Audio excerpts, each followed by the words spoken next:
Today we got our first glimpse of the new HTC One M8. We already know it brings a dual camera, light bright-esque cover, and some serious gunmetal. But what's it like to actually use? We were at the company's launch event, and got some hands-on time. If you've used the original HTC One, then you already have a pretty good idea of what you're getting here. The 2013 One's aluminum build and overall design aesthetic are back in full force. And though the company spent a lot of time talking up the new features in the One M8, my first impression is that this is more of a refinement of last year's phone than something entirely new. Hell, it even has the same name, only with an M8 tagged on. In other words, don't expect a radically new look or feel when you first pick it up. The new model's 5-inch screen is 13% bigger than the 4.7-inch on the 2013 one, but it also drops the older model's capacitive keys in favor of on-screen navigation buttons.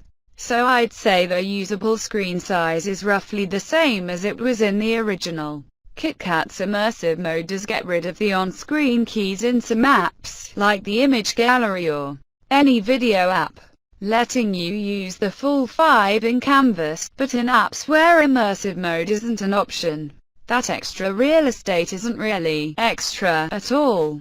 Some of the One M8's most interesting additions come from its camera. There's a new selfie mode, which takes advantage of its higher resolution 5MP front-facing camera. 16-year-old girls rejoice. It did seem a little odd that, in its presentation, HTC dismissed the importance of megapixels when discussing the rear camera. Megapixels are a myth. Bigger pixels are where it's at. Yet boasted about having a higher pixel count in the front-facing camera, but to HTC's credit, I snapped a goofy selfie, and, sure enough, it looked better than self-portraits on other The feature I was most interested in trying out was U-Focus, made possible by the phone's depth sensor.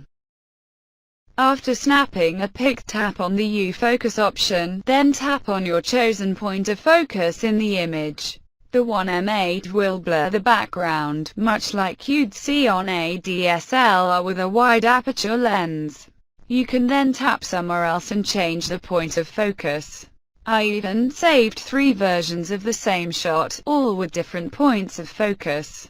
It worked pretty well in my demo, and I'm eager to test this feature some more. And don't forget, the Galaxy S5 has a similar feature.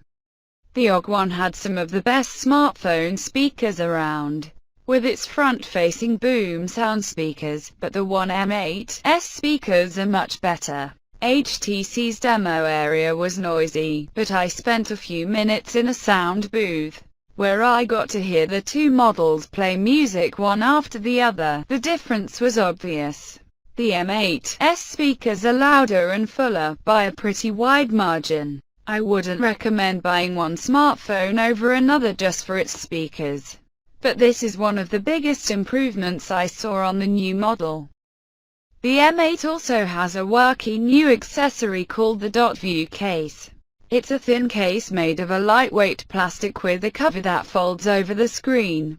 The cover has tiny holes on it, so when you tap on the screen, you can see things like the time, weather, and notifications peering through. If you were a child of the 70s or 80s, then it might rekindle some fond memories of light brights.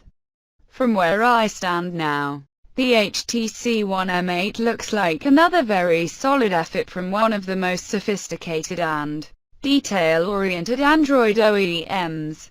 But if you already own the excellent 2013 HTC One, I'm still not sure if there's quite enough newness here to justify the upgrade. That opinion could change, though, as I get some more extended hands-on time. We'll have more on the M8 in the coming weeks, so stay tuned.